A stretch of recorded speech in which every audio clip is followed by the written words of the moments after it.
this is an opportunity to celebrate Canada's top educator, to celebrate teaching and learning. And I think if there's never been a better time to celebrate teaching and learning. At the time where a lot of people are looking at science again, and we are happy to have more young girls we've seen in our program, in the STEM in particular. I must say, as Minister of Innovation, I'm grateful to you. I would say you're bringing the talent that we need for our prosperity. And whether it's from BCs to the prairies, from Ontario to Quebec, to Atlantic Canada and beyond, this is an opportunity for us to thank you all. On behalf of all these families, these dads, these moms, which are grateful to you, and all the children that I've seen that are so grateful. You inspire them, you make their life better. And it's also very important, I would say. I know the Prime Minister in his heart celebrate the role of teacher. I can tell you without revealing cabinet confidence that the Prime Minister already reminded us about teachers. And many times he used his own example and say, that's how we did in the classroom. And we all have to learn, and I must say that you are an inspiration to all of us. And it's also an opportunity to recognize the indispensable work that you do every single day. Elizabeth said it before, with every single child. And that's what I like about each and one of you. Every child matters. And you make an effort to bring them in, to include them, to give them this opportunity.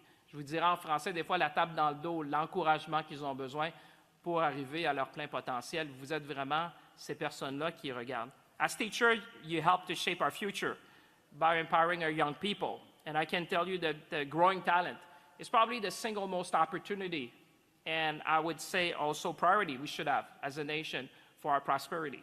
Because the people we saw on the screen and the people that are in the room, you are building the Canada of today, but also of tomorrow. And as the Prime Minister say often, the young people of today, they're not the leader of tomorrow, they're the leader of today. And so you are really grooming these leaders that will inspire us. J'invite le très honorable Justin Trudeau, le Premier ministre du Canada, à venir vous adresser la parole. Merci tout le monde.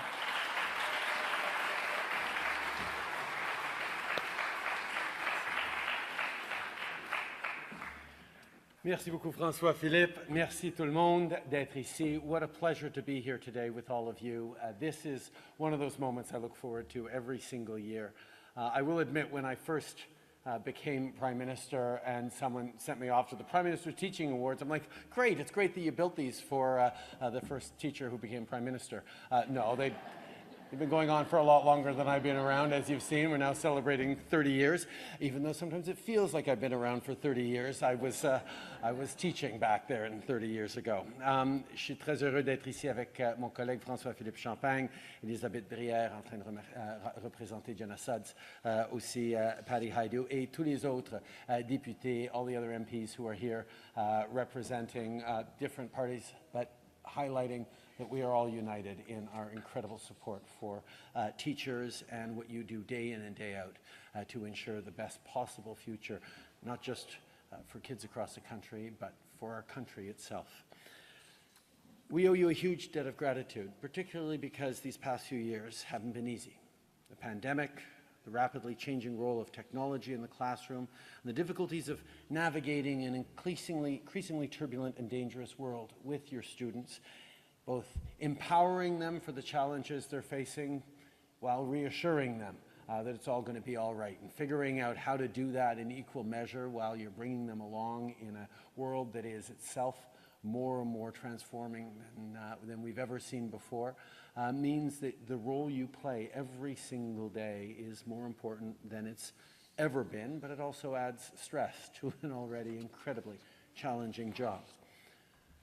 Comme on a dit, moi aussi j'ai déjà été enseignant et je sais à quel point votre travail peut être difficile, mais je sais aussi comment c'est gratifiant. Votre passion, votre résilience et votre engagement rayonnent à chaque jour. When you enter the classroom, you're not just teaching science, art, math, literature. You're coaches, mentors, and role models. Vous façonnez la prochaine génération de Canadiens, vous les poussez à réaliser leur potentiel et leurs rêves. You're equipping them with the tools to become upstanding friends, neighbors, community members, and citizens. And that's why I'm always honored and delighted to present the Prime Minister's Teaching Awards year after year, to recognize educators who've gone above and beyond, to recognize those who've left an indelible mark on their students. But before I continue, I want to recognize someone, as Catherine did, who's made this annual event possible. Let's all give another big round of applause for Beth Clark, who has had a storied career in the public service.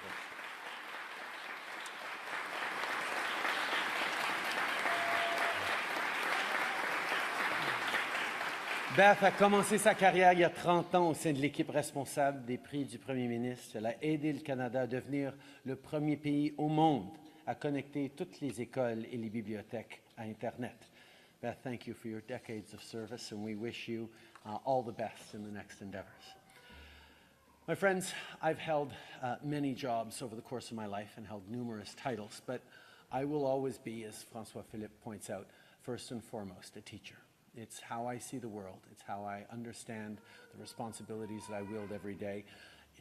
The classroom management tricks I learned help with cabinet and caucus. It is, you think that's a joke, but no, they know it's not. Yeah, it is something that has shaped my core values. It has shaped the way I engage with the world. It was the path I took when I'd grown up watching my father have a significant impact on the country and wondering, as all kids do, how they can possibly forge a life for themselves when, you know, their parents had done so much. And it was really interesting, actually, because I struggled, as everyone does, with defining an identity for yourself. And at one point through school, I was, okay, I'm just going to follow the same steps as my dad, and I'll be top of the class and everything, and I'll go straight into law school, and then I'll do all sorts of things. I'll just be, you know, high achiever every step of the way.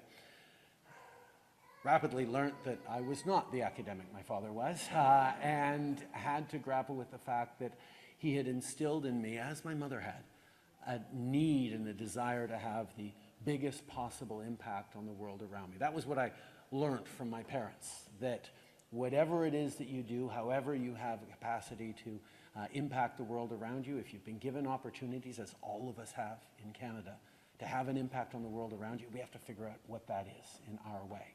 That's what you do every day with your students, showing them how they can actually find their way of having a maximum positive impact on the world around them. And I struggled, and I looked for a way I could do, you know, and have the kind of impact that I'd grown up admiring in my parents. But I didn't want to copy them. I didn't want to do their things. And I realized, okay, it just sort of came to me as the eldest of a whole bunch of kids.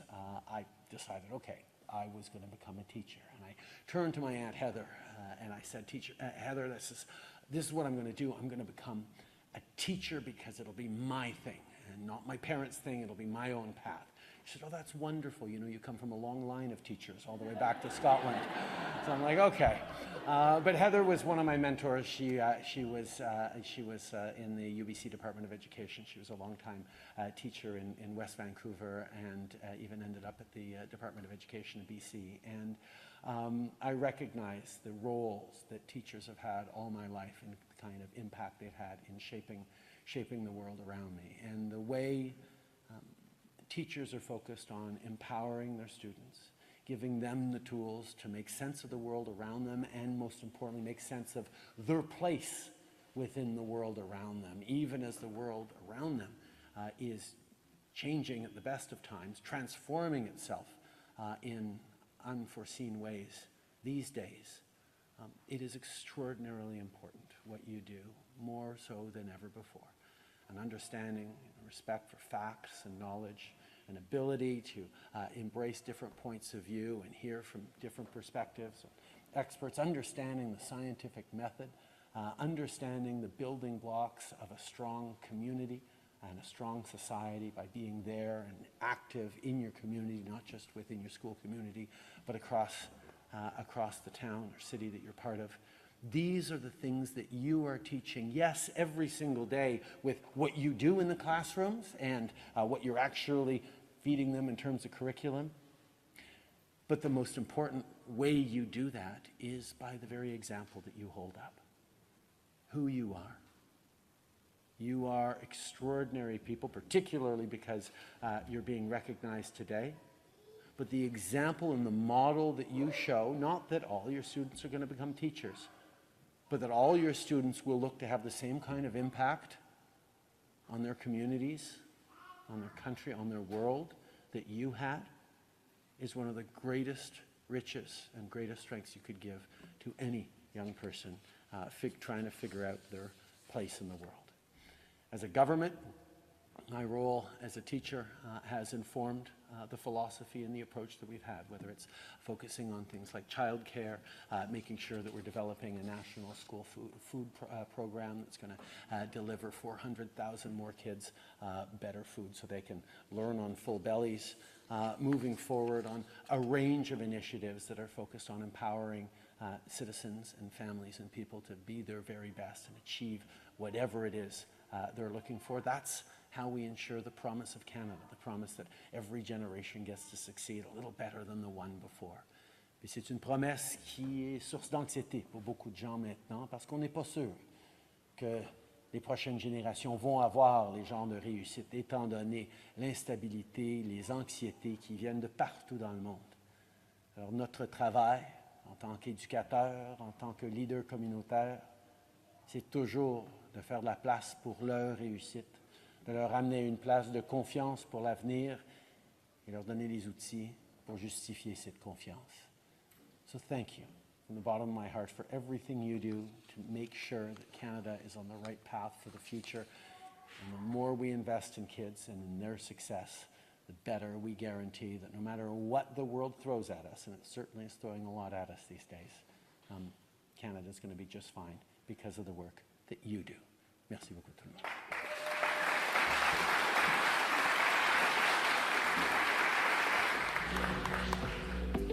Dean Netto, St. John Henry Newman Catholic High School, Scarborough, Ontario.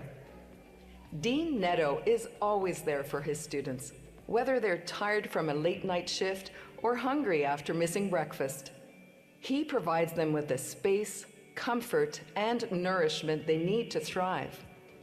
Dean's teaching approach is tailored to each student's needs, using music videos to explain tough math concepts and thinking classrooms to promote critical thinking skills. By actively engaging with his students' lives and interests, Dean is creating a supportive school environment where everyone feels valued and empowered to succeed.